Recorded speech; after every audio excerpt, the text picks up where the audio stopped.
This is Drink Talk, where we try to solve the world's problems one drink at a time. Each week in this podcast, the topics of today and tomorrow are discussed while we sample some of the finest libations known to man. Join us. We are your hosts, Brian and Britt. Check us out. Oh, hey, it's like we got a new intro or something. Oh, hey, brother. Something like that. Yeah, welcome to Season 2 of Drink Talk. Hey, we've made it into a new year. No, hey, Happy New Year to all you fine folks that are joining us again, or even those that are joining us for the first time. We are going to have some fun today talking about... Baby, it's cold outside. So cold. So cold outside. Yes. We're going to be talking about some of the winter weather that is going on around the country. And also known as El Nino. Or Grayson. Or that. Winter or storm something. Grayson. Yeah. I don't know. Yep. But first, I think that we need to get into some of the drinks that we're going to be doing today. I 100% agree with you. All right. Let me reach down into my little mini fridge and get something out.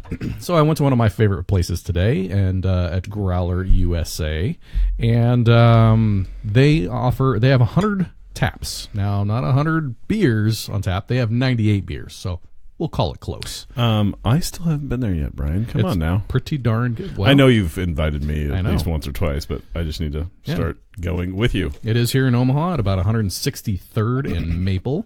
It's a just a tap room, and they have some delicious, delicious food. I had the ahi tuna wrap, and it's got this sauce on there. I was like, what is this sauce? It's amazing. They said it's a maple syrup sriracha. And I was like, I would have never put those two together, but it was amazing. Yeah. Oh, I love myself some sriracha. I know, but maple syrup sriracha? No, it sounds great. It was amazing. Plus, just the selection of beer. So, great kitchen, great service, great beer. The people there, the bartenders are really, really super knowledgeable and excited. So, love that. The first beer that we're going to be drinking is from Brickway. I decided to do some darker beers because we were in the winter season. And it is colder. Absolutely. So, this one is the Bella Diva from Brickway. Diva. Yes, it is a 8.6% stout, a chocolate stout, actually. And Brickway is here in downtown Omaha. I've been there several times. We've had them on the podcast where we've had their drinks on the podcast several times. Yeah, both the beer and the distillery, because they are a brewery and distillery, one of the few here in the area. Yeah, this one right here. Also, the music's going too, Britt. So, oh, cool. Yeah. Hey. Not that our listeners are going to hear it all that much, but it's all good. It's for you and me, right? Yummy. This looks very dark. Yeah. Well, it's a stout. It's a chocolate stout. Yeah. You called me. So, you warned me. You were like, a little bit left in there stouts. if you wanted to do that. So, yeah. To that, we will cheers. Clink, eh? Cheers.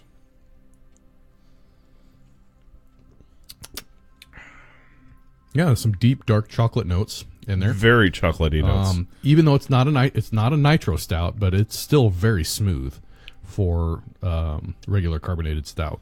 I like this. This is really good. For as dark as it is, it's a lot lighter than I thought it would have been. Right. Yeah, absolutely. Usually when you think of stout, you think of Guinness, which is a heavier like meal in a can almost. This is definitely thicker. And you can taste the thickness in it, but it's still light enough. Like the drinkability of it is very, very high, I think. I would drink this in warmer weather, but obviously stouts are more of a winter, fall type drink. I'm just thinking to myself, like, I'm not a huge stout fan. Mm-hmm.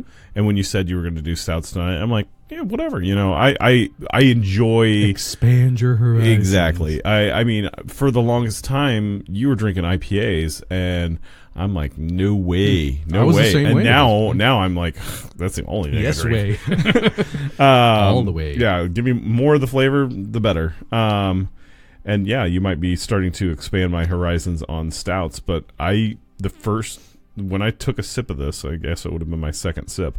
I imagined sitting outside in a little bit of cold weather around a campfire. Oh yeah, yeah, that'd be good bonfire weather. A little bonfire. I mean, just it's a little cold, but you want something thick to kind of Mm-hmm. I'm not going to say it's going to warm you up because you're drinking a cold beer, but yeah, no, it's nice. Yeah, better than a Bud Light, that's for darn sure. Initially, like Brickway, Sorry, something just popped in my head. For Brickway, I actually, when they first started, I'm going to be honest, I was more of a fan of their spirits, their whiskeys and the vodka, and they had a whole line of whiskeys, and I was a bigger fan of those than I was their beer. But here in the last year, they have really done some really cool stuff. The Rajgash, oh man, just fantastic. That's the can I was pointing at. Yeah, we've had that before. I really liked that one. It was super, super good. And their distillery is also top notch. The largest still in Nebraska. So, really? Yeah. I did not know that. Yeah, he actually went. He was the owner of Brickway, was the previous owner of Lucky Bucket, and when he sold that, he took a few years off and went and got his master brewing and distilling degree in Scotland. I mean, where else are you going to do that? I mean, if you're going to have a brewery, you might as well. Right. You know.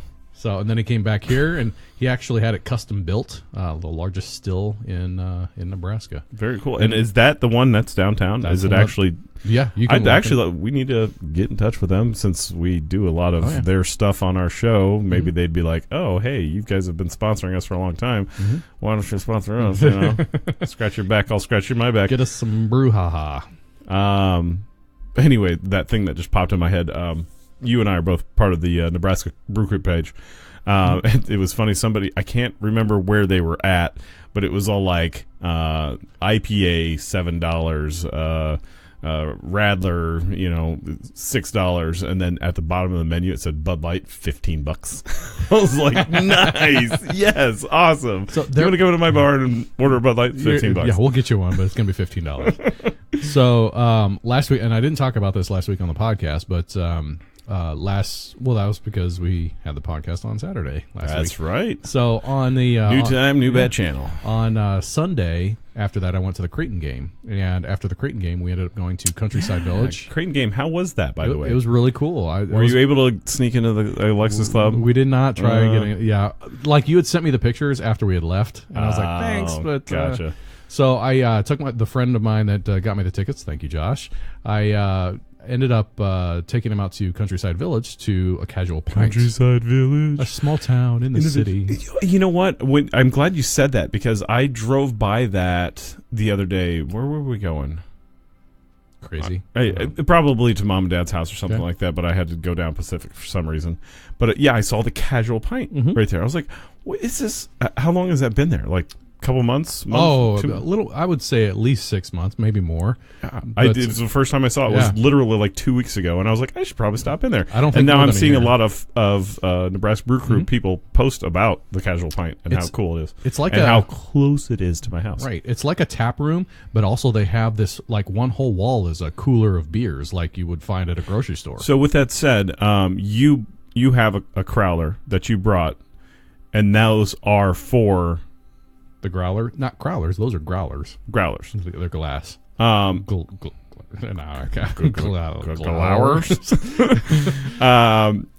Anyway, with that said, if someone were to go to, where did you fill them up at? At Growler USA. Growler USA. Right. You have to have their growlers. No, so one of them wasn't. They have to be 32-ounce growlers. Gotcha. You can't take 64s. Right, which not a lot of people have. But so it doesn't matter what label's on the outside of them, as long as it's 32 ounces, they'll fill them. That is actually fairly nice because there's a few places here in town that were like, nope, you have to have our bottles. Right. Two of the growlers were theirs, but one was from a brewery that I went out to in Oregon, and they had a 32-ounce growler, and I was like, I've never seen before I went to Growler USA, I'd never seen a 32-ounce glass growler. So I said, can I keep this? They said, yeah, absolutely. So that was one of those that filled. But to end my story at Casual Pints, do you have to have theirs? They do sell them there, but there was a beer on there because they have a whole chalkboard of all the beers that they have, and one was like $12.50 for a pint, and I was like, what, $12.50 for one glass? He said, yeah, it's a rare beer, and they're awfully proud of their beers. I said, I almost want to buy it just because it's $12.50, but then again, I just bought one for like $2, so I'm gonna stick with these. I wonder if you could just. Put a giant sticker, just a white sticker over it, and be like, here you go. And be like, no, it's yours. I just put a white sticker over it. Well, and I've had because I do have that drink tank, that stainless steel growler, which is 64 ounce, and I've taken it to places, and they're like, "Oh, this is another brewery's growler," and I said, "Well, that brewery is my home brewery. It's not like I'm competing with you. It's just the name of the home brewery." So I'm not gonna say it's your stuff. Right. Anyway, on to the talk. Yeah. What are we talking about today? We're talking about birds cold outside. It is so for the northern part of the United States. 90%. Yes. Of the United States. 90% of the United States. If people know what I'm talking about, the Armageddon line. Anything above the Armageddon line is frozen, essentially. Yeah, right. So, 90% of the United States there's this cold front that kind of moved through right after Christmas into the United States. Yes. And 90% of the United States has been affected by it. 35% of the United States has been below zero. Side topic, is California still on fire?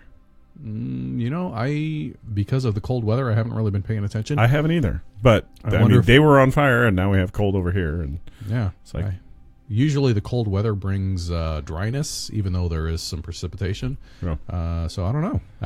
Any of you listeners out there listening to us, could you please respond? Because we tend to not check our technology because that just. Oh, look, there's guys typing on their computer. Awesome. I'd rather have a show. Yeah.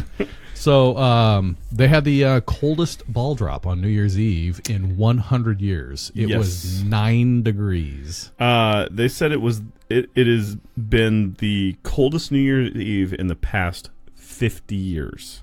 This was the coldest ball drop in 100.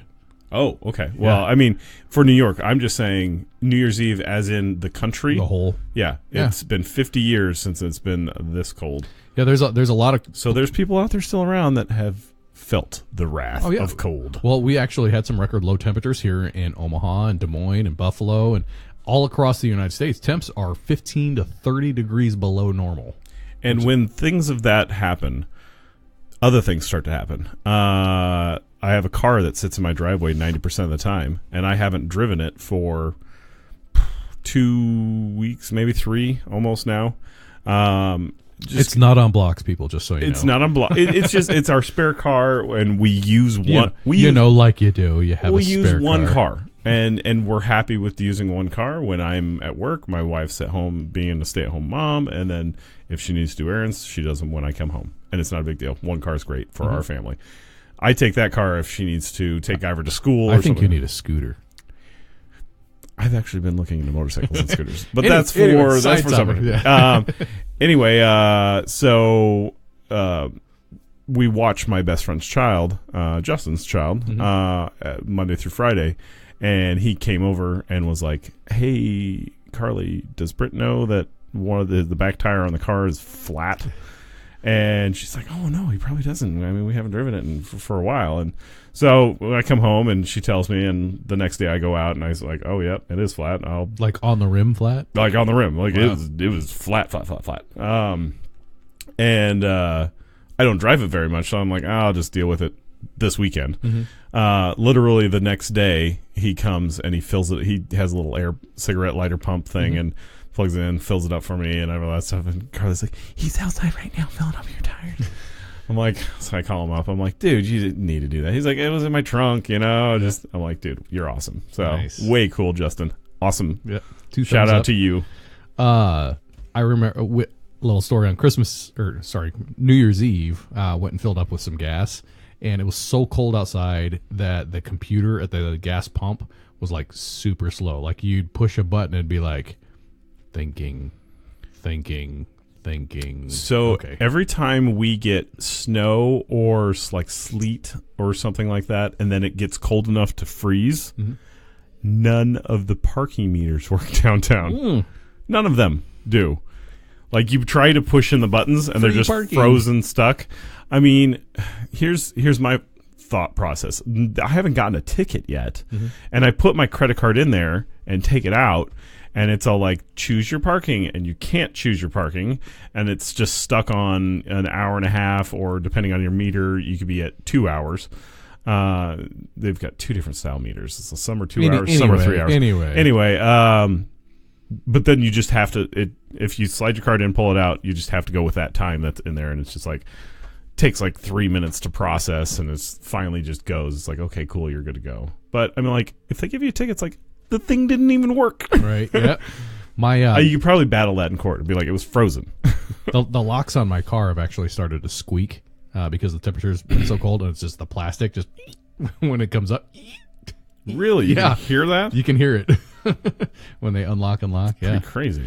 I saw a place in northern Minnesota that hit negative 47, and that was the actual temperature, not with the wind chill.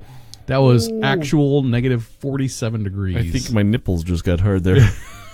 Burr. Indianapolis tied a 131-year-old record of negative 12. So, have you been actually watching the news of what happened in Boston? No, is that where it flooded and then turned to ice? So, what happened is when these storms come in, they're calling them the bomb cyclone or the bombogenesis or the explosive cyclogenesis or the Arctic outbreak. So it's weird that they have all these weird new terms for weather, because it's like, I don't know if it's just some scientist sitting in a room like, we need a new name for that, or they've just never had weather like this before. So what's happening is when the Arctic weather heads south towards us, so it's up top and it starts driving down. When it hits us, it's sliding towards the coast so quickly, sometimes 55 miles an hour, that it's colliding with the waves and all that stuff, and it sends the surf into this cyclone, and it throws the ocean back at you. I think a more technical definition would be when a low pressure zone comes in. All right, scientist. Sorry, you need to drop the pressure actually drops 24 millibars in 24 hours to be considered a bomb, and that means that the pressure drops or bombs down. Right. That's where. So Boston got this, and it hit their shorefronts, and then it turned around. Well, actually, from Florida to Maine, it hit the whole East states Coast. Or something like that. Well, 11 states. The whole United States, really. But I mean, this part we're specifically talking is the East Coast. Yes. Like I said, from Florida to Maine, Wednesday to never eat salty. Yeah, it's the East Coast. Nice. I actually don't have an acronym for that. You never knew is never eat salty worms. I just remembered north, south, east, west. Sorry. I'm usually one of those acronym kind of guys. That's too, all right. So, it's all big. Yeah. Well, now you know. Yeah, now never I know, eat salty worms. Knowing's half the battle. So this is not the bomb cyclone, because you said this it's uncommon weather, but it's not really. This actually happens quite a bit. It was kind of like a few years ago when we started having a lot of tornadoes here in the Midwest. 2014, I believe is what it was. Well, in the Midwest, we started having a lot of tornadoes, and they remember the term like a cyclone. No, bomb or bow echo. Like we grow up in the Midwest, tornadoes never heard happening. that. Yeah, well, it happened like 5 or 6 or 7 years ago, and like it was all over the news. They were talking about this bow Jenny echo. said it, and Jenny's popular, so let's do it. Yeah, but it's like, I think you're right. They create these terms, and they're like, oh, well, it's not an uncommon term, but you've never heard it before. Yeah, but nowadays we've got all this man-made weather. Oh. All right. So Chem and Contrails. Listen to that episode. Well, we talked a little bit about the East Coast. I did want to talk about like Tallahassee, Florida. I never even got to my story. Boston flooded. Yes. So it flooded. And then froze. Within a matter of 45 minutes, it flooded, I would say 3 feet deep in certain areas, 4 feet deep, and then in 45 minutes, it froze. Yeah, and everything's in a solid block of ice right now. There was like a street of cars that were parked on the side. Yeah, and it's halfway up on the doors. Yeah, it's crazy. I was watching some of the videos on YouTube, and some of the giant tractors with huge tires on them, with big excavators and stuff. We're driving through and just all like, oh well, there's another car. And sorry if I scrape it up. But it's how are they going to get the cars out of there? I mean, hair dryer. When is the temperature going to go down for them to get their car out? Yeah, you call your boss, you're like, seriously, I can't get there. My car's in a block of ice, literally frozen. No, you're making that up, Sam. Get to work. I think people will Uber. Yeah. My car's frozen too. or he drives and he's like up next to your car window. His tires are by your windows. You're like, oh, okay, well. Yeah. Is this thing on snow skis? Even as far south as like Tallahassee, Florida, they actually saw snowfall. The first measurable snowfall in decades. Which that they freaked out because Florida doesn't have any snowplow equipment. No, it's Florida. It takes less than an inch, and they're freaking out. Like we don't normally drive in this stuff. Our pavement's always dry. Unless there's a hurricane. I did see a great video of a little girl in her backyard, though, and she was dancing around and having a good time. What is this white stuff? Yeah, like she's never seen it before. We had a guy, Bruce, from... Hi, Bruce. Hi, Bruce, if you're watching. Worked with him back when I was with AV Media. He lived in the most southern tip of Florida. I mean... like the Keys? I guess... a little further south of Orlando, I guess. Maybe a little further down. Anyway, he'd never seen snow, and we were in Colorado Springs at the Broadmoor. A place that occasionally gets snow. Yeah, and it did. It finally got snow, and he's just outside. He's just in amazement, and he throws a snowball, and I'm like... Nice. I'm witnessing a guy who's 36 years old never see snow for the first time. I've heard about this stuff. Right. Well, I'm sure he's seen images, but he's never stood in it. He's never been to it. I was just like, you're 36 years old. What, really? Now's the first time? But some people, it's just the way they are. Yeah. It's where they were born. On the opposite end of the spectrum, up north in New Hampshire, Mount Washington actually registered, as of today, negative 90 degrees at the mountain. So, that's a lot. I guess I mean, I'm not a scientist or anything, but wind chill. All has to deal with the wind movement. Right. So the faster the wind, the colder the wind chill. But what's the difference there? Let's say it's a five mile an hour wind. So it's negative 20 degrees. Is the wind chill 5 less or 10 less? So the wind chill becomes, instead of it being negative 20, now it's negative 34 wind chill? There's probably I don't know. Yeah, there's probably some research on that. Yeah, and that negative 90 degrees was including the wind chill, which is why earlier I had stated that negative 47. That was actual. That was without the wind chill. This negative 90 at the Mount Washington was with the wind chill. It's so cold. Oh, yeah. That's like... my face hurts. And that's weird. A lot of people were saying that. Was that their face was stinging. And it's just weird to think that it's so cold that it almost, is hot because it's stinging your face. Burning your face because it's so cold. Yeah. That is interesting to think about. Yeah. Well, back when I worked at Big Sky Ski Resort, I used to, get into their little workout facility, and they had a indoor-outdoor pool, and the outdoor pool was heated. It was so nice. It was like you were in a jacuzzi. And of course, sauna, you have to have it that hot, otherwise it freezes. Anyway, hot tub pool is what it was. But we'd jump out of the pool, snow angel in the snow, jump back in the pool, and it was like prickle ice. Just like, oh my gosh. It was fun. Remember do you remember Grumpier Old Men 2? Yeah, a little bit. Where they had the girlfriends. Yes. And then one, she had a sauna outside, and they were watching her, and she was in this hot sauna, and she'd run outside, jump in a snowbank, and woo! And then she'd go back into the sauna. I'm sure that it felt like a million bee stings on her. It's just weird. They actually canceled some of the polar plunges on the East Coast because it was so cold. They're like, even when you get out of the water, there's no warming up after that. So. Speaking of being in the water, stuff started washing up on shore, aka sharks started washing up on the shore, frozen. Hey, it's already frozen. I can put them in a freezer. Exactly. I'm like, I like shark. I've had shark myself. Hey, sushi. Hey. Shark's got a good flavor to it. Who's up for shark? But I read a report on sharks washing up on shore frozen. Huh. They just got too close to the shore, and with the wind chills the way it is, they would just instantly freeze. Yeah. And if you get a shark out of water, instantly freeze for sure. Like a fish out of water. Oh yeah. Like a shark out of water. They should change that term. Some of the other things, another thing that happened today at JFK, those of you that have been paying attention or not paying attention to the news, listen to us. Right. At JFK, some of the passengers were actually stuck on the tarmac from anywhere from 6 to 20 hours. Yeah, but they were in a heated plane. Yeah, with no toilets, no water, and no food. What do you mean? A plane should have toilets. Yes, it has toilets. They probably weren't letting them use them because they probably got full. They were on the tarmac. I don't know if they were letting them out of their seats.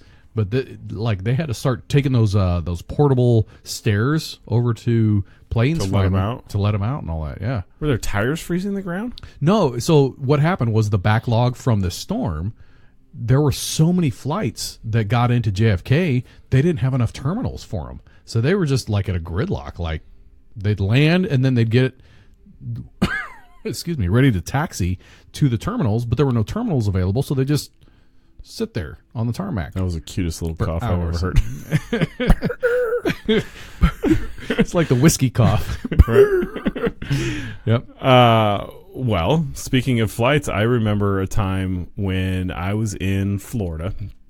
I was working at one of the warehouses down there, and I was on my way back for Christmas. I think it was literally 3 days before Christmas or something like that, and we had this huge mega snowstorm here in Omaha, and this was 2014, so like 4 years ago. We had that huge snowstorm right before Christmas, and I was flying in from Florida. So you go Florida to St. Louis to Omaha, and I was flying in, and they were like, "No, cool, yeah, no, you guys are good, it's awesome." So we lower the gear, start our descent. It's awesome. I can see my parents' house, because we fly by them, Southwest. Anyway, I'm like, sweet, we're going down, and we literally probably get 500 some off feet off the ground, and all of a sudden I just feel myself shoved back into my seat, and we start to go back up into the air, and I go, okay, so we're circling around in the air, and it was a fairly clear evening once you got up above the clouds, and I saw that there was about 5 other planes doing the giant 3-7 mile roundabout loop that we were doing. And I go, we're not going to land. So the guy gets on the thing, and he's all like, hey, they couldn't de-ice the runway fast enough, and we're going to have to bail and go put you guys somewhere else. So we're going to fly you guys down to Kansas City, because it's close to the airport, and we're just going to go down there. I was like, okay, cool, yeah, sweet. They're like, once you get down there, you can just reschedule and get on another plane, and we'll have vouchers and whatever you need to do. So, yeah, I know. This story is quite the story. And long. But that's fine. So anyway, they fly us down to Kansas City. Mm-hmm. We get down to Kansas City, and they're like, go up to the service counter, and they'll take care of you. No big deal. I'm like, cool. I usually sit in row like 20, 21. I use, blackjack 21. So I try to sit towards the back end of the plane and all that stuff. Unless there's something right up front, then I'll sit up front. But I got off the plane, and I go to the service counter, and I magically am the first one there. I'm like, did people not know where the service counter is? And then, like, I've got a group of people standing behind me, and I'm all like, hey. I brought all these people. Like, hey, just trying to get back to Omaha. That's all I'm trying to do. And they, here's what they say. They go, well, this is Kansas City. I go, yeah, need to go to Omaha. They're like, we don't fly to Omaha from Kansas City. It's too short of a flight. We can't get up in the air high enough. I'm like, did they land us somewhere we can't even fly out of? They're like, well, we can either send you to St. Louis, or we can send you to Denver, but we can't send you to Denver until tomorrow. Well, the plane that we were getting off of, half the people got off the plane. The other half stayed on the plane because they were heading to Denver. So it was just like, I literally thought in my brain, I'm like, hey, can I just get back on the plane I was on? Mm-hmm. She's like, we don't have any planes going to Denver today. Oh, we weren't supposed to land here. Right. They don't even have a log for this plane, so they don't even know that this plane is going to Denver. Plane. I'm like, if I get to Denver, I can get to Omaha faster from Denver than I can from St. Louis. I end up getting on a train. And train? Really? Well, a train. I was like, wow. I got on a tram and I started up this conversation with this guy, and he's all like, "Oh yeah, hey, I'm heading to Omaha too," and all that stuff. And I'm like, I mean, I don't know you, dude, but you want to go halvesy on a car? We're both going to Omaha. It'd be a one-time thing because we can't return the car. We're gonna be in Omaha, so we have to get a 4-wheel drive car, or an all-wheel drive vehicle to make it. It's going to be shitty driving conditions, and yeah, I did. I know, wow. Right? I know. Sorry, man, that far in, and crappy season 2, crappy driving conditions. Anyway, I end up sharing this vehicle with him, and he's super nice. Turned out he was a lighting light bulb salesman. I was like, I got his card still. We stay in communication, but he's a real nice dude. So I was surprised that I made it back. I got back at like 2:00 in the morning. But hey, Christmas was 2 days later, and I didn't want to miss that. So right. Yeah, man. Yeah, there's my story. All right, and then on to the next drink, because wow, I feel like I know you so much more. Right? Well, it was it's my bad weather story. No, that is a very crappy bad weather story. Right? I was in Florida. No, I'm not. Yes. Next one, the next drink here. Again, I decided to do a stout, and I try to keep things as local as possible. Actually, all these things are as local as possible. Well, 2 are in Omaha, one's in Lincoln. Oh, so, fair enough. Well, hey, it's still local. Yeah, Nebraska's local, Brian. Yes.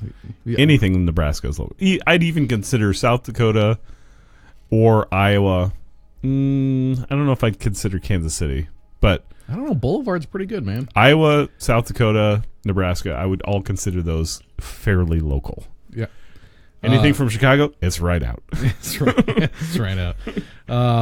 This next one that we're drinking is actually from Infusion down in the Benson area. Very nice. And I have not had this one before, but I've heard a lot of people talk about it. Now, we just had a show a couple weeks ago, and we did the Infusion gingerbread, didn't we? We did, which was pretty fantastic because they made beer taste like gingerbread cookies. Which is ridiculous. I know, that's cool. To me, that's actually, I don't know that I would order it or drink it all the time, but that's really cool that you can make beer taste like a gingerbread cookie. That's super cool. I know. Just not enough, huh? We just need bigger glasses, apparently.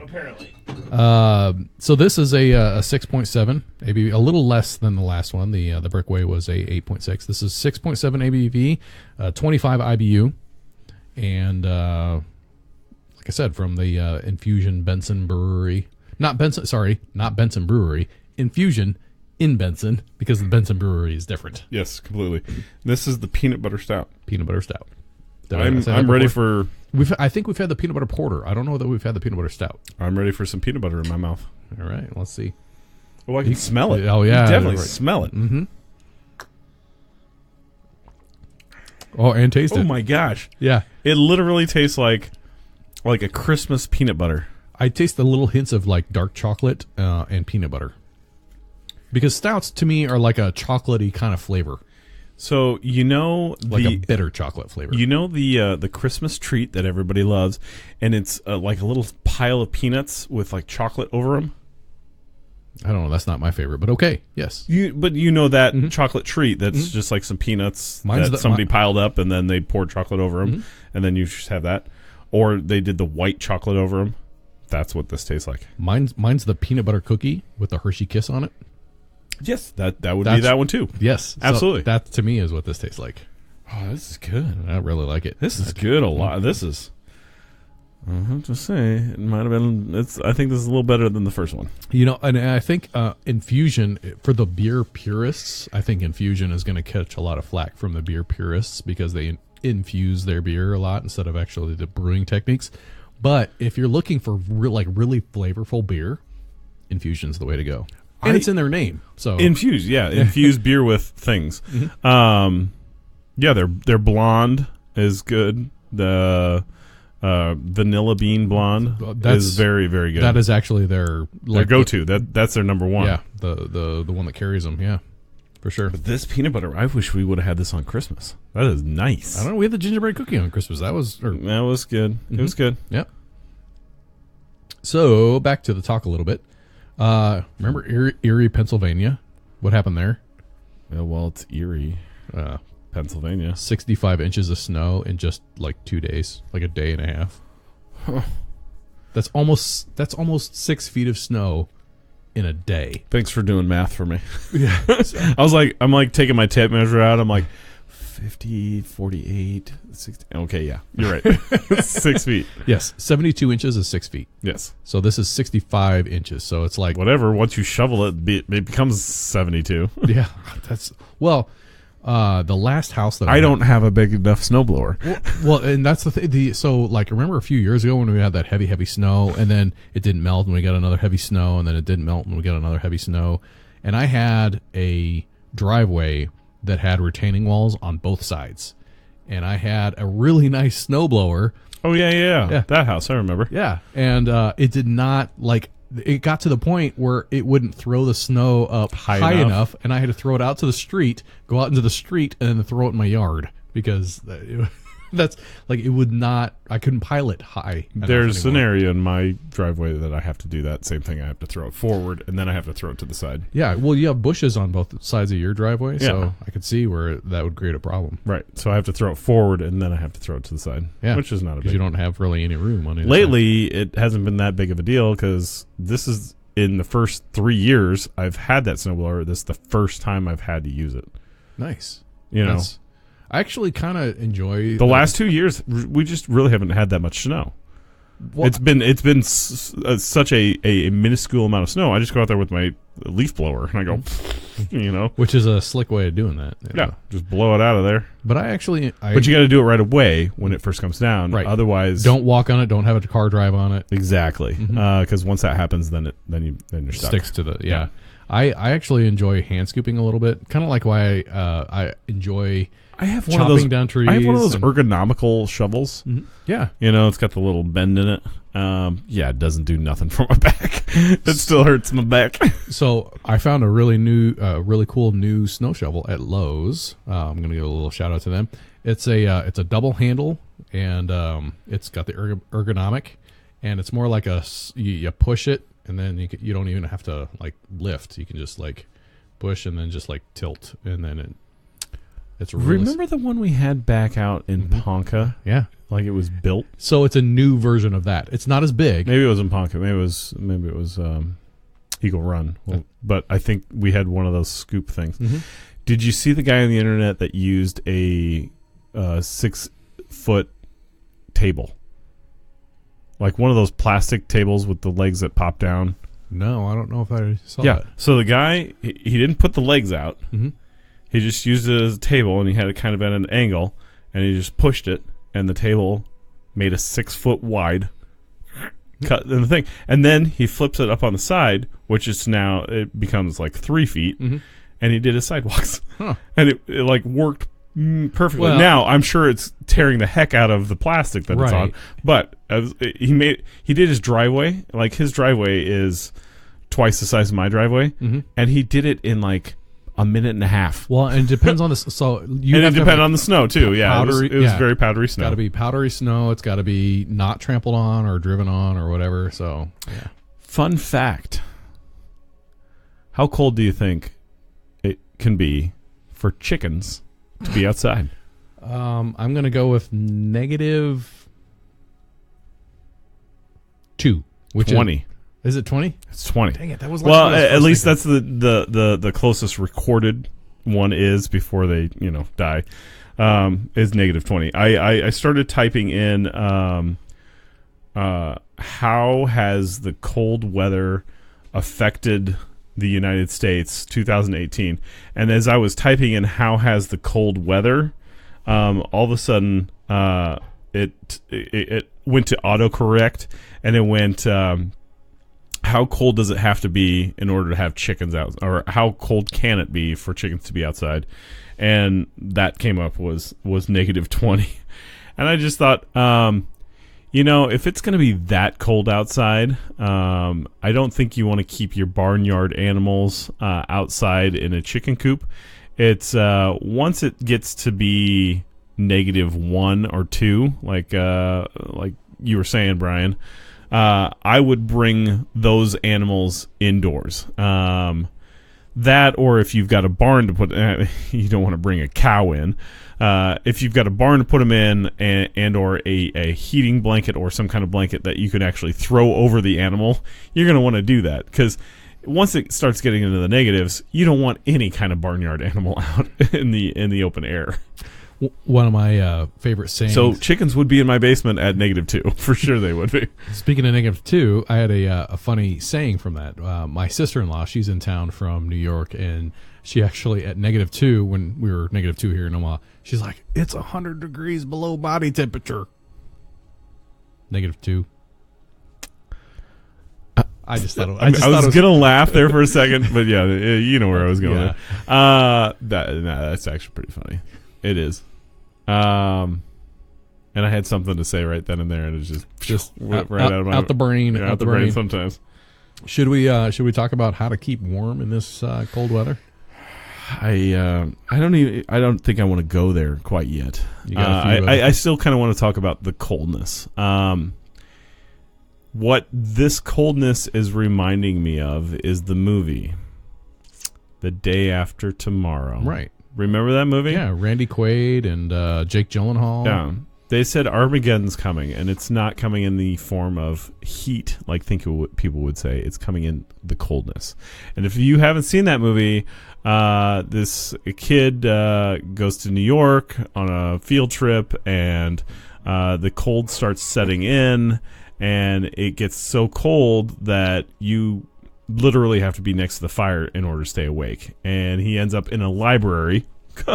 That's enough kindling for everything in there. And luckily on the top story of this library, there is a fireplace. Well, how convenient. They had these cyclones that, like, in the center of the cyclone, it would, like, super freeze stuff. I played Cyclone last night. That song. Like a cyclone. I want to know in that movie, where'd the wolves come from? I mean, it's like, this is New York City. I totally forgot about that. The wolves. Yeah. Yeah. They just Where'd you come from? Where'd the pack of wolves come from?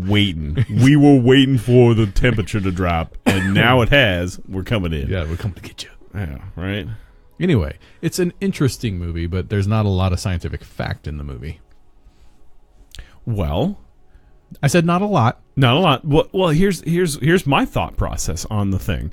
Is, okay, cool. You're going the opposite direction of fire. You're going cold for a said Armageddon. Look at the woolly mammoths. They were found in the ice in the middle. I would, but they're extinct. Well, here's the thing. They found them up in wherever they find woolly mammoths, and they can't determine how and when they died, but they are fully intact. Not like a bear mauled them or a dinosaur or whatever was happening at that time. Maybe they mauled them, died and laid down, and maybe they just laid down and just got covered in a sheet of ice. Yeah, maybe. Or it happened faster than that, and they were out eating, and then it was like, oh, hey, ice front, I'm dead. Maybe they got scared and were frozen, like I don't know. It's a great theory, Brian. It's a great theory. No, it wasn't a great theory, no. Was it? Yeah, I didn't think through that one. Yep. No. I don't know that we're heading towards Armageddon. No. That's not what I'm implying on this. Okay. You use the words Armageddon in this. I just wanted to clarify. I mentioned that at the beginning. I said the Armageddon line. Mm-hmm. That is actually a very interesting YouTube channel that people should check out. It's called The Armageddon Line. It's by R. Crosby Lyles. Mm-hmm. It's the R. Crosby Lyles channel. Very good speaker, very motivational kind of style speaking. But he has a lot of things to do. He does his research on how currents travel and how weather patterns move and how Basically, the algorithms that weather computers take into account. An algorithm of our planet. He knows where everything's going, and so he's really, really smart on that sort of stuff. So, does he know where the African swallow, or is it a European swallow, can take a 2-pound coconut and I don't know? It's migratory. I think they proved that theory wrong when they actually tied the coconut to the swallow and threw him over the castle. It did not fly. And it did not fly. It went straight down. On second thought, let's not go to Camelot. It's a silly place. It is a silly place. Oh, it's only a mortal. Yes. Oh, we can quote movies all night long, can't we? We certainly could. I mean, In Search of the Holy Grail, ladies and gentlemen. That's what we're talking about. Yes, Monty Python. If you don't know it, go watch it. He ran away. He ran away. The coconuts. Left the coconuts in the closet. The coconuts in the closet. That's another mom joke. Oh, mom joke. Did you have any more on the Armageddon there? No, but did you see Niagara Falls frozen over? Well, it wasn't frozen over. It was frozen. Pretty frozen over. So, yeah, there was some freezing in there. Because the water moves so rapidly, it didn't completely freeze. But there was some frozen parts of it. Yes, I saw that. So, I kind of want to go back in time 2 years ago. Going back in time. It wasn't. It didn't happen this month. I believe it happened last month. Do we need a DeLorean? 2 years ago, around the same exact time, M's Pub was on fire. Yes. And they had to put that out. In out. a very cold weather. And did you see the picture of M's Pub after they put it out? Frozen, yeah. It was a solid block of ice. Have you seen the pictures of the firemen on the eastern seaboard that are fighting fires, and they come out and I can't imagine. Icicles hanging from the firemen? It's crazy. Is there... You would think that they could put it through their truck, which is running, and the truck has some kind of generator on it, and you could put it through some hot coils and heat the water up in order to make it work better. But the sheer velocity of you shooting it out, I mean, you're having to heat water up that's traveling at 5,000 miles an hour. I don't know. Once it leaves the hose, it's kind of aerated. Correct me if I'm wrong. 5,000 miles an hour flying out of a hose. I'm sure that's slightly less. Maybe slightly less than that. Oh man! That's why it takes at least 3 men on the hose, right? Britt got thrown back 5 miles because it came out at 3,000 miles an hour. Whiplash is like a trebuchet, just kind of threw him. I just turned it on. That's all I did. Yeah, just crack it. Just crack it. Just crack it a little bit. Just a little bit. Not full bore. Exactly. All right. I want to. Leading into that, we're going to talk about how to keep warm during some of this cold weather, and those of you that have your own home or even in an apartment, you can do these simple little things just to keep your house warm. Because in this cold weather, you don't want to be out in the elements. You want to be inside. The first thing that you want to do is check for drafts around doors and windows in your fireplace in your home or apartment. And an easy way to do that would be to just light a candle and just kind of walk around and place it around the walls, in any cracks or anything or any drafts that you see through the windows or the fireplace. You want to seal the cracks with any caulk, under any doors. Use like a towel, a rolled up towel.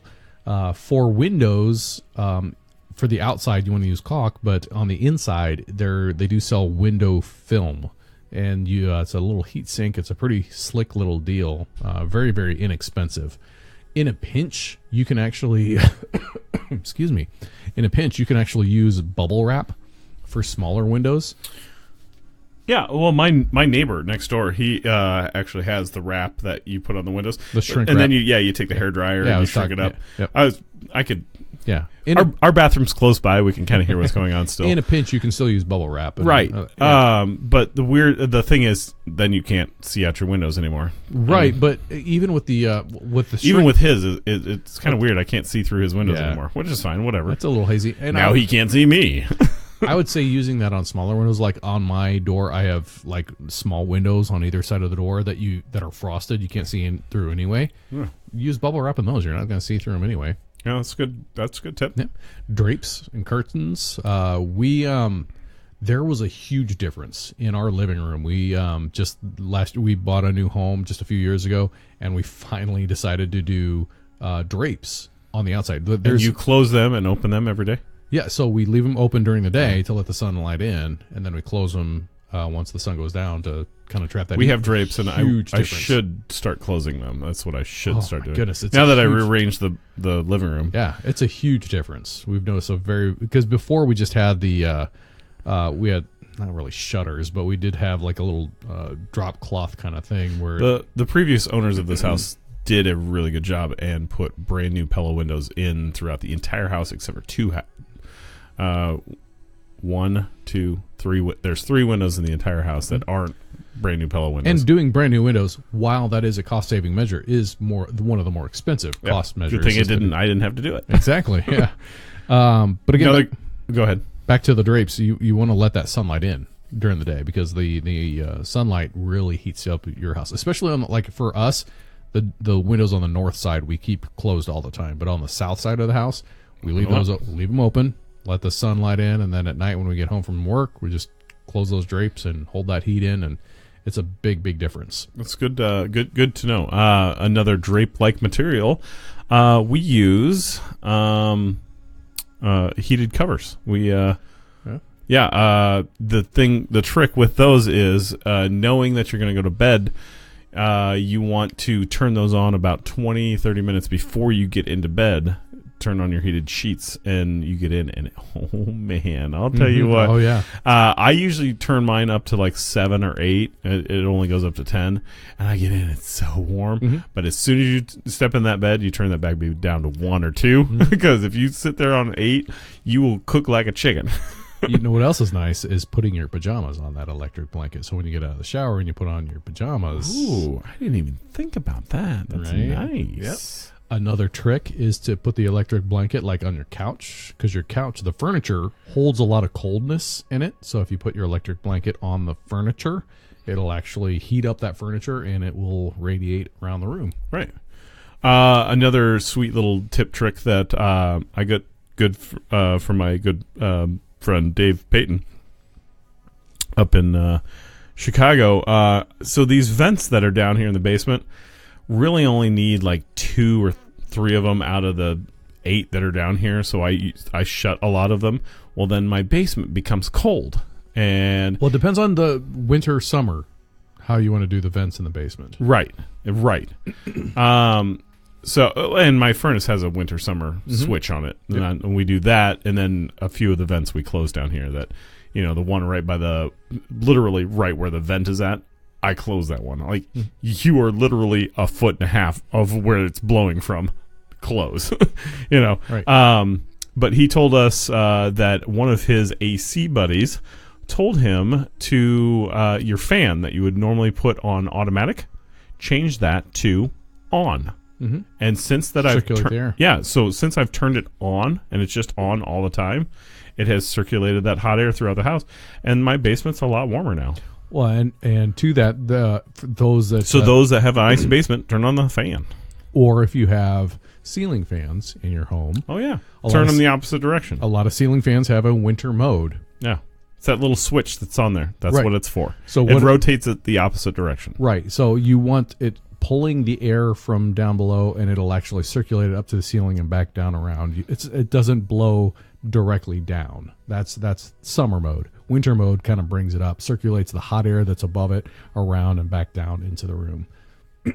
Now, if you haven't done this already, make sure that you've got a little travel pack in your car. Couple extra granola bars, maybe a little sleeping blanket, just in case you get stuck in this cold weather. You're going to want something to keep you warm. And I would say if you don't have room in your car for a sleeping blanket, a space blanket, which almost looks like tinfoil, takes up it takes up, like, you can put that in your notebook. It's the size of a notebook. You can put it in your door, in that little space in your door, or in your armrest. 8 by it's the size of 11. It's the size of a billfold. I mean, really, when you fold it up, it's super small. You have room for that.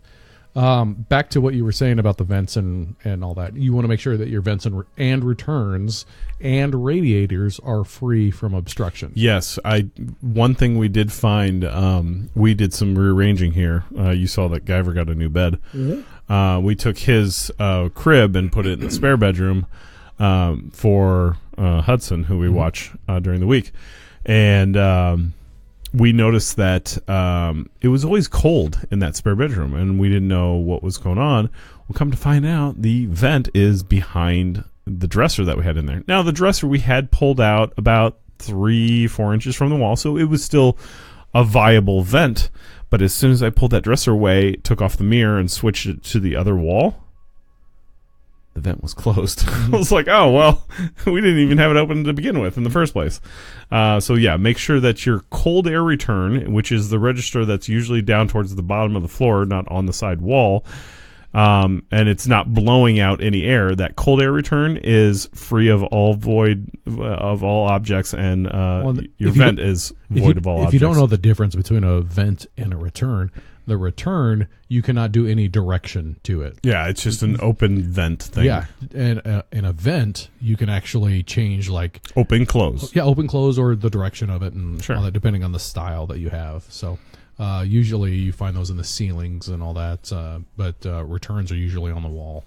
Yeah, they're only in the ceilings here in the basement in my house. They're only on the wall, and we found out that all of the vents are on the inner walls of the house that we're in.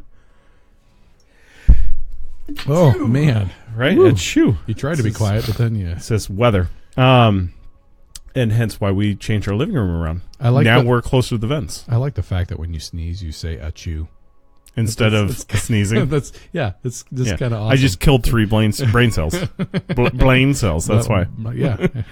One of the things that we do, our girls' bedrooms are actually over our garage, so they tend to be a little colder, and they don't have any south-facing windows.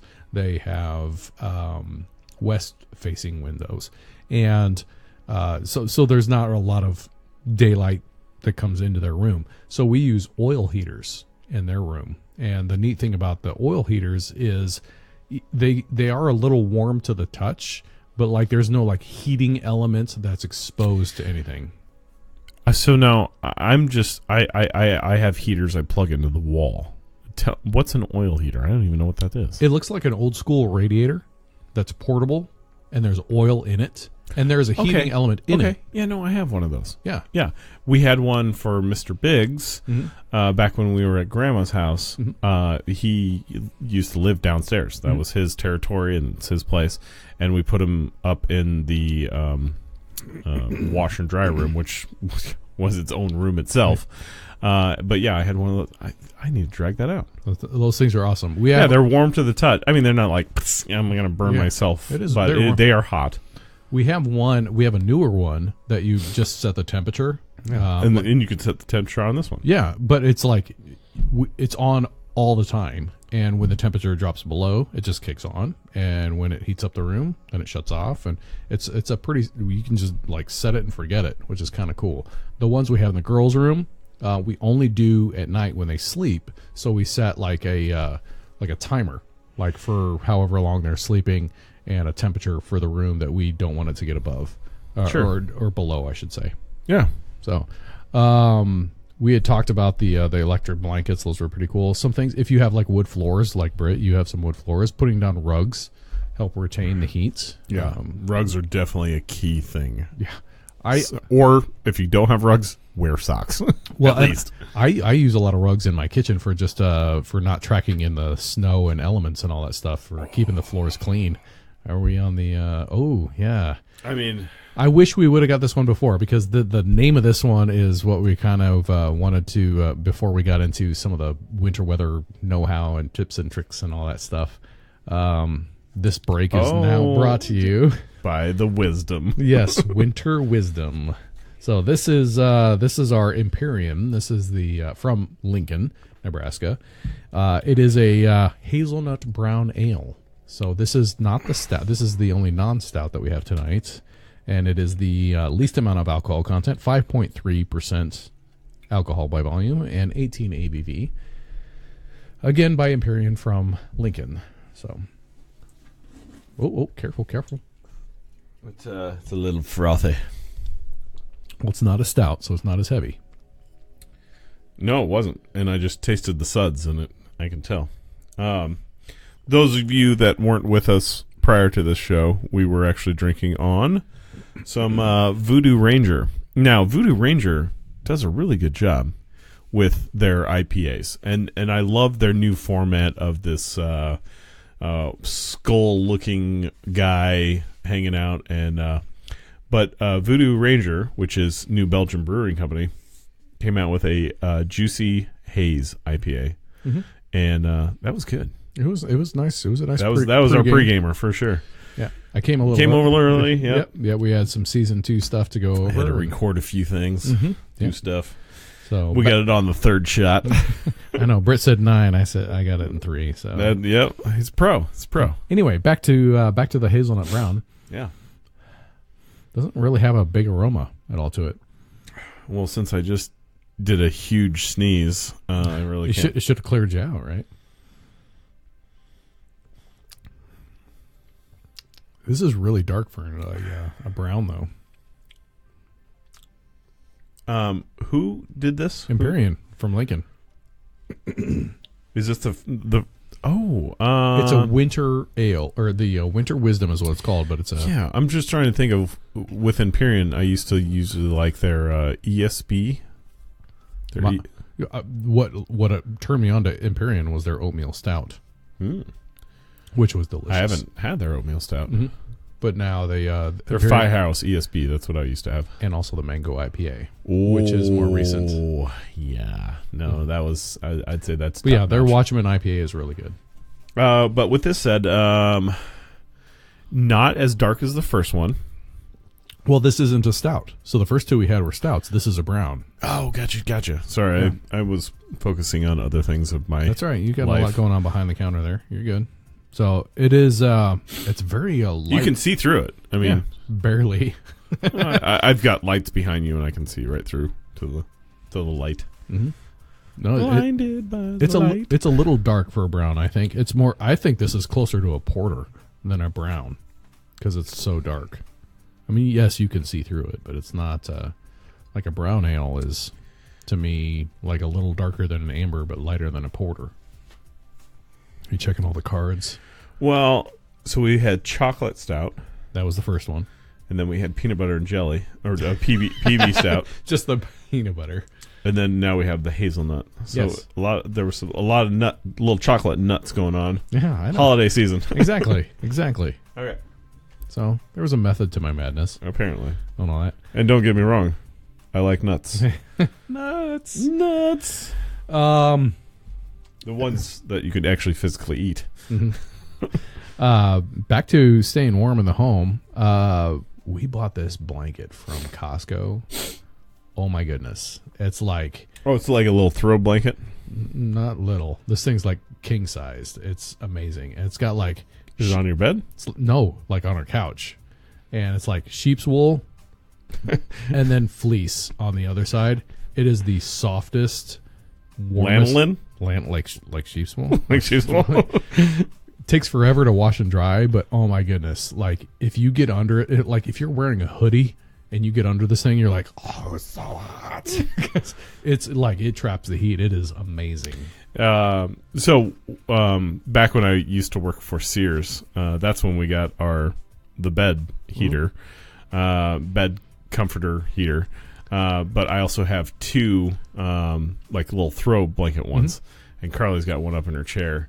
And if you kick that baby on high, it's about 8-9 minutes, and you're like, I need to turn this back down to like 2. I am on fire. Yeah, that's kind of like I didn't say that right. I'm on fire. So let's talk about what happens if your heater or your furnace goes out. That's when you go over to your neighbor's house and knock on their door and be like, hey my buddy, I've got a 6-pack right here. Can I come over for a little while? Maybe stay in your basement for a minute? Our last house, we had the furnace go out in the winter, and the first thing that the technician said was turn every single light in your house on. Nowadays, that's with LED lighting and all that, you can't do that. Well, here's a small little PSA. Don't forget to change your air filter. Right. Oh, yeah. Because that 9 times out of 10, that is what is getting clogged the most, and that is what screws up your heating and air conditioning. I changed my filter right before the summer started, and I lost my AC. Well, and my AC was going, and I went, oh yeah, I need to change that thing, and I changed the thing, and then it could breathe. That's what killed it. So change your air filter, especially if you have a furnace or air conditioner that is over 90% efficient. The input-output of those, the air input-output of those is really necessary. So if you have a filter that's clogged, it's not immediate. Your air conditioner, your cooling of your house needs to breathe through the entire house. Your heater, you can block some vents, and it's not going to be that big of a deal. No, but it's still input-output kind of thing. It needs to breathe a little bit. But if the heater actually goes out, again, if you have incandescent lights, turn all the lights in your house on. Oh, and speaking of your AC, there should be a dial on it that says winter, spring, summer, winter, summer. So make sure that dial gets turned as well. Right. But we're talking about when it goes out. I know. I'm preventing it from going out right now. All right. Close all the doors to unused rooms. Yeah, I would agree with that. Yes and no. If your heater goes out. If your heater goes out. That's I'm where saying, I'm at. Yeah, if your heater's still working, don't close those doors, because once you close those doors, it becomes its own little oxygen area. Right. And I saw that tip that even when your heater is working, they said close the doors to unused. So one of the things is we have a register in one of the smaller bathrooms down on the main floor, and I'm one of those that I close doors that I'm not using, and you walk in that bathroom, it's like walking into a sauna. So I'm like, I'm leaving this door open because it's the closest one to the AC. Right, exactly. So it's gonna blow that heat in there. So leave that open. But like closets, anything that you don't have a register or a return in, go ahead and close those. You don't. Oh, absolutely. Yeah. I mean. But if your heater does go out or your furnace does go out, space heaters or the fireplace. Nowadays, we're getting into more of the electric fireplaces, which are great for heating up the room. If you have an actual fireplace with actual wood burning, you got to be a little careful with those. At the beginning stages, when those are producing heat, they're fine. They heat up the room great. Absolutely. But when they start to die down, they suck that heat right back out of the room. Yep. So you got to be a little careful. Because it's vented to the outdoors. Right. So you got to be a little careful. You got the hiccups over there? I do have a little. Sorry. It's all right. No big deal. How about when you have a complete power outage to your home? Ooh, that's when you try to figure out how can I build a fire in my house with. If you don't have a fireplace, you can do it on the stovetop. Mm-hmm. Well, and that's I guess one thing that we didn't talk about with the heater goes out. Turn on your oven, depending on the oven that you have. Like if it's a gas oven or a electric oven, right. You can turn that on and get some radial heat off of that. Hey man, what's going on here? Yeah. Like I got my gas stove on. Be careful about the on carbon full, monoxide. Yeah. all 4 burners. Yeah. But anyway, if you have a complete power outage, you can still use like the gas fireplaces. Or the gas ovens. You can still use those and just light them with a lighter once the gas goes on. Layer clothing. Use your fireplace, the actual wood fireplaces. Even the gas ones will work. Even the ones with electric starters, you can still get the gas going, and you can light it with a lighter, depending on the. If the electricity goes out, your gas does not go out. Yep. There's a neat trick with terracotta pots. Neat trick with terracotta pots. If you get 3 terracotta, do you know what terracotta pots are, Britt? Like porcelain planters, those orange vases, planters, like porcelain, but they're terracotta. Kinda, yeah, terracotta.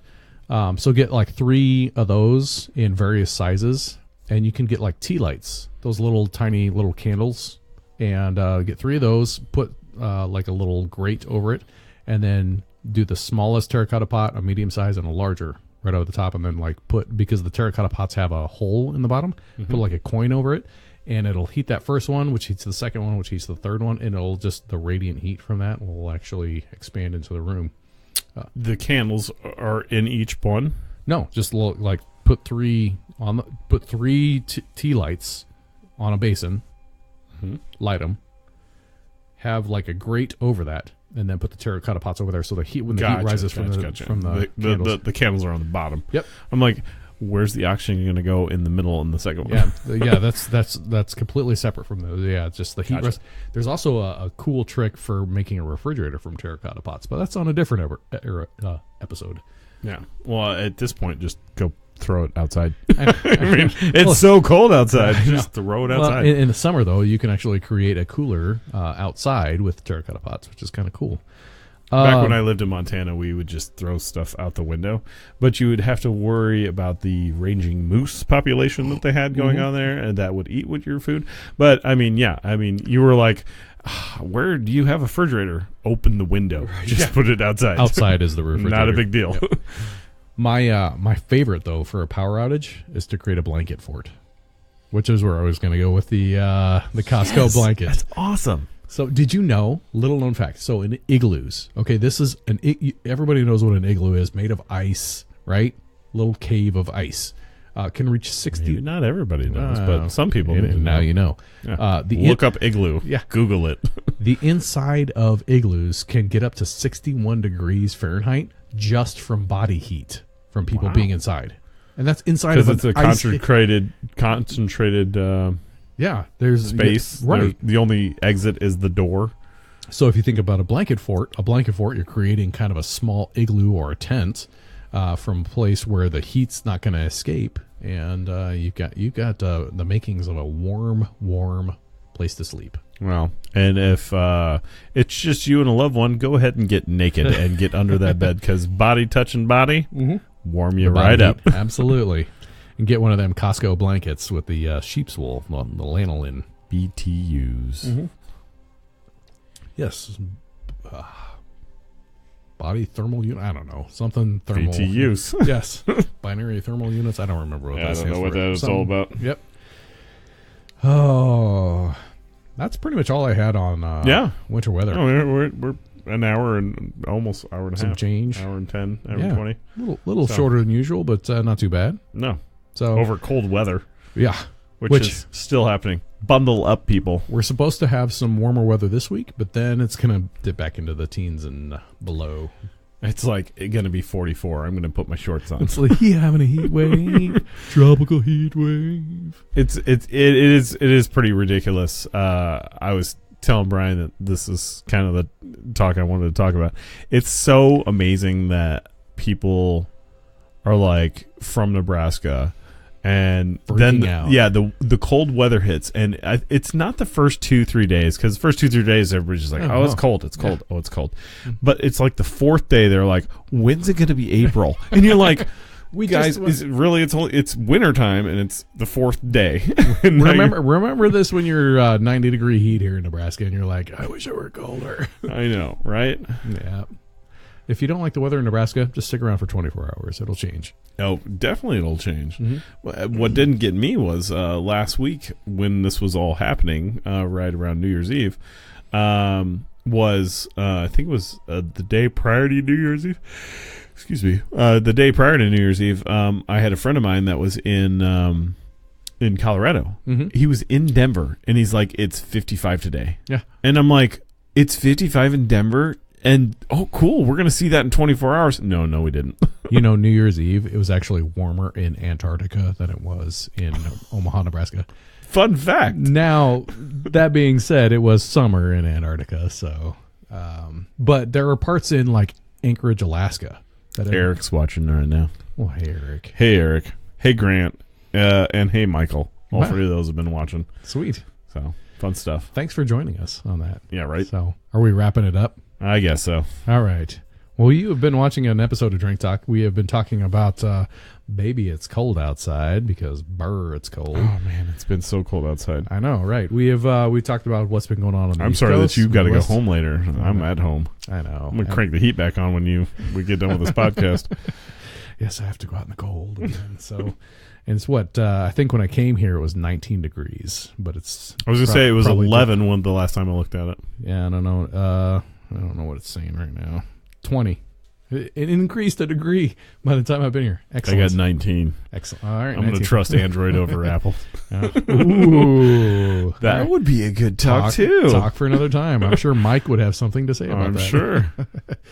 All right. Well, thank you for joining us. This has been an episode of Drink Talk. My name's Brian. I'm Britt. And thank you for joining us. Thank you for joining us. Have a good night.